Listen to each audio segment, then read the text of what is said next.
ជំនួយសូលោកគ្រូខ្ញុំបាទឈ្មោះបានកងហេងមកពីក្រុម AU10 ថ្ងៃនេះដែរខ្ញុំមក submit នៅកិច្ចការទី3ឬក៏ lab ទី3ពាក់ព័ន្ធដែលនិយាយអំពី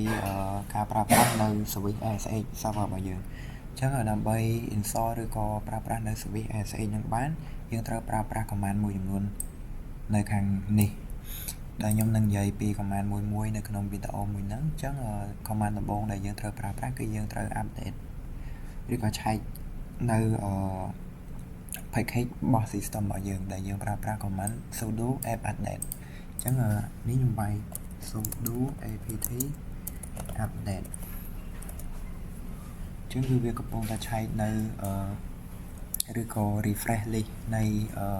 package របស់យើងហើយបន្ទាប់មក command បន្ទាប់យើងប្រើប្រាស់ command មួយឈ្មោះថា sudo install opensh server អញ្ចឹង command មួយនេះគឺយើងប្រើប្រាស់ដើម្បី install នៅ sh server ហ្នឹងឯងអញ្ចឹង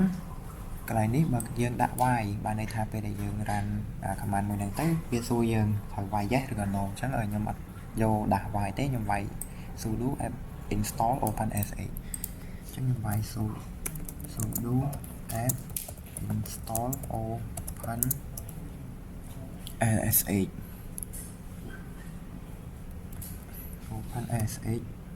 server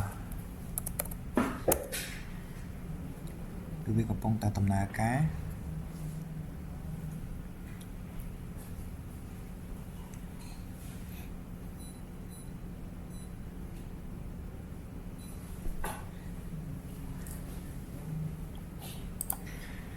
រៀងយូរបន្តិច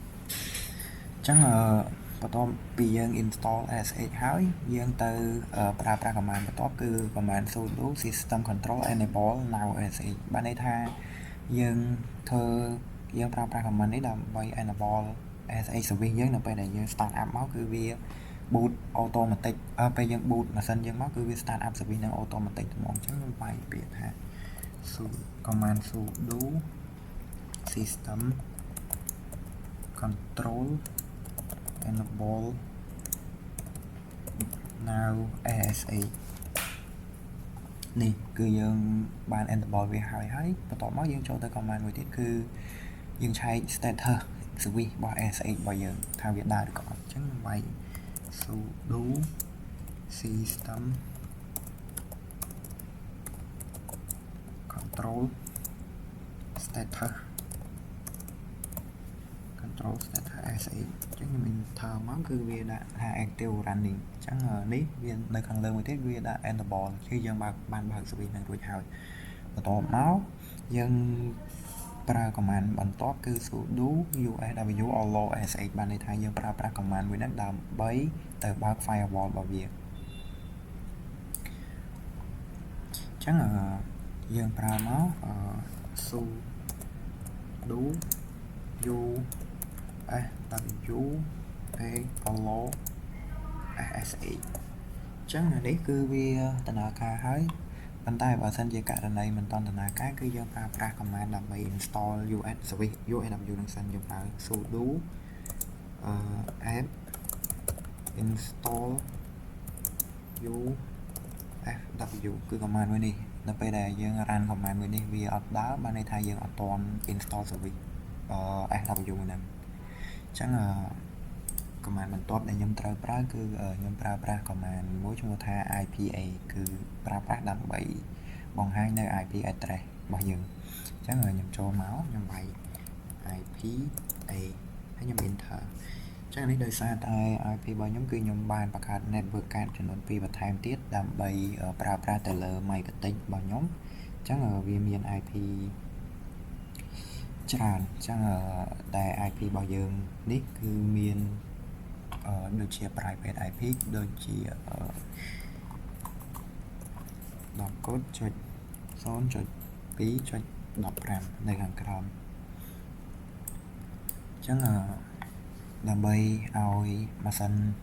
យូរបន្ទូយើងស្គាល់ជាមួយម៉ាស៊ីនយើងក្រៅគឺយើងប្រើប្រាស់នៅ Windows PowerShell ដើម្បី ping draw IP មួយហ្នឹងអញ្ចឹងយើងចូល PowerShell ហើយបន្ទាប់មកយើង run as admin ហើយយើង ping draw 10.0.2.15 0.2.15 ចឹងដោយសារតែកុំព្យូទ័រខ្ញុំមានបញ្ហាខ្ញុំអត់អាចប្រើប្រាស់ command មួយចំនួននៅក្នុង Windows PowerShell បានទេហើយខ្ញុំកំពុងតែ fix វាដែរខ្ញុំរកដំណោះស្រាយអត់ទាន់ឃើញចឹងខ្ញុំប្រើ CMD វិញ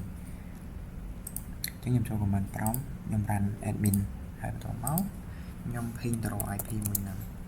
.0.2.15 ចឹងខ្ញុំ ping ទៅអត់ស្គាល់ IP របស់វាទេដោយសារតែខ្ញុំប្រើប្រាស់នៅ service VMware មួយចំនួនទៀតហើយនឹងខ្ញុំបង្កើត private IP មួយចំនួនទៀតដែលធ្វើឲ្យខ្ញុំប្រើប្រាស់នៅ Linux ហើយនឹងMicrotik គឺវាមានបញ្ហាវា